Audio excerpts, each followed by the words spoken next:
While the fires of World War II had cooled, the Cold War was just beginning to heat up.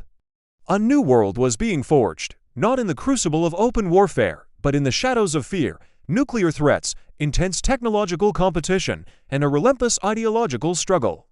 The years between 1948 and 1950 were absolutely pivotal, setting the stage for a conflict that would define the rest of the 20th century.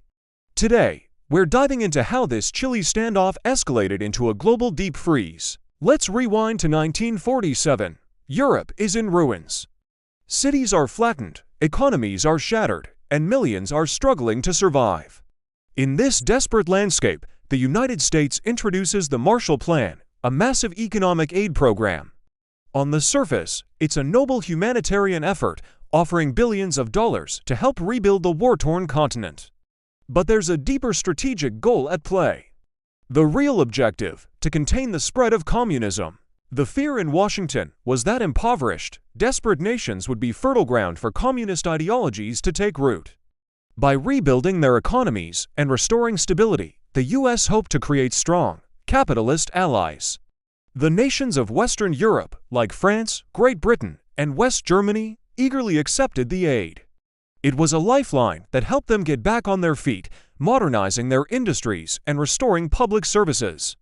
But in the East, it was a different story. The Soviet Union and its satellite states in Eastern Europe flatly rejected the Marshall Plan. They saw it not as a helping hand, but as a tool of American imperialism, a form of dollar diplomacy designed to buy loyalty and undermine Soviet influence. In response, the Soviets tightened their grip on Eastern Europe, creating their own economic bloc, the Comecon. This economic divide solidified the growing political split. The Marshall Plan, intended to rebuild a continent, ended up drawing a definitive economic line right through the heart of it, creating two very different Europes.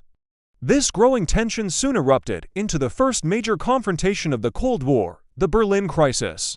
After World War II, Germany and its capital, Berlin, were divided into four zones of occupation, controlled by the US, Britain, France, and the Soviet Union. Berlin was deep inside the Soviet zone, an island of Western influence in a sea of communism. In 1948, the Western powers decided to introduce a new currency in their zones to help stabilize the economy. The Soviets saw this as a threat and a violation of their agreements. Their response was swift and dramatic. In June 1948, they blockaded all land and water routes into West Berlin. Roads, railways, and canals were cut off. The goal was to starve the Western Allies out and force them to relinquish control of their sectors of the city. The 2.5 million people in West Berlin were suddenly trapped, facing shortages of food, fuel, and medical supplies. The world held its breath. Would this lead to World War III? Instead of launching a military assault to break the blockade, the United States and its allies came up with a truly audacious plan: the Berlin Airlift. It was an unprecedented logistical feat. For nearly a year, American and British planes flew around the clock, landing every few minutes at Tempelhof Airport to deliver everything the city needed to survive. From flour and coal to candy for the children, dropped in tiny parachutes by pilots who became known as the Candy Bombers, this operation, codenamed Operation Vittles, was a powerful symbol of Western resolve. It demonstrated to the world, and especially to the Soviets, that the Allies would not be intimidated and would not abandon West Berlin. In May 1949, realizing the blockade was a failure, the Soviets lifted it. The crisis was over, but its impact was profound. It solidified the division of Germany and Berlin, cementing the city's status as the front line of the Cold War. It showed that the rivalry was no longer just about ideas. It was a direct struggle for political and economic control. The Berlin Airlift was a major public relations victory for the West and a clear sign that the Cold War was here to stay. Just a few months after the Berlin blockade was lifted, the world received a shocking piece of news. In August 1949, the Soviet Union successfully detonated its first atomic bomb. The American nuclear monopoly was over. This event sent a seismic shockwave through the international community. The balance of global power had been fundamentally altered. Now, both superpowers possessed the means to annihilate each other and potentially the entire world. The stakes of the Cold War escalated to a terrifying new level.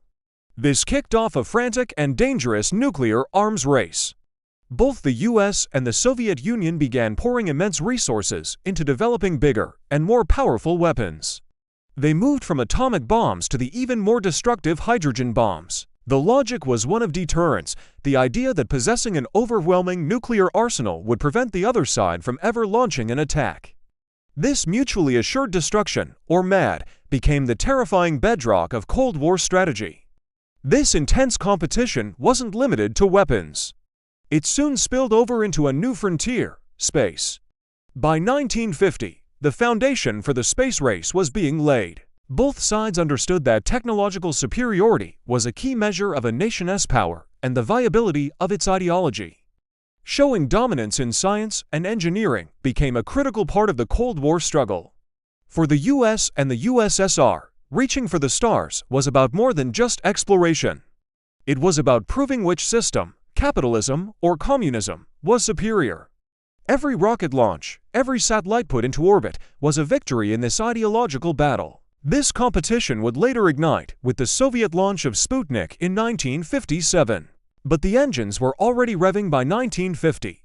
The quest for technological dominance, whether through more powerful bombs or higher-flying rockets, was now a central theater of the Cold War. By 1950, the lines were clearly drawn.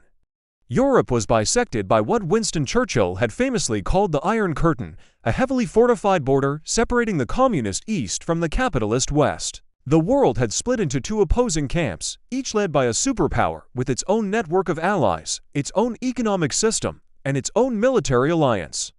The United States stood at the head of the Western Bloc, championing democracy and free markets, backed by the military power of NATO. The Soviet Union led the Eastern Bloc, promoting communism and a command economy. Held together by the Warsaw Pact, the Cold War was now in full swing. Well, it's called a Cold War because the two main adversaries never engaged in direct, large-scale combat against each other. It was far from peaceful. It was a period of intense and relentless conflict fought on multiple fronts. It was fought through proxy wars in places like Korea and Vietnam, where the superpowers backed opposing sides.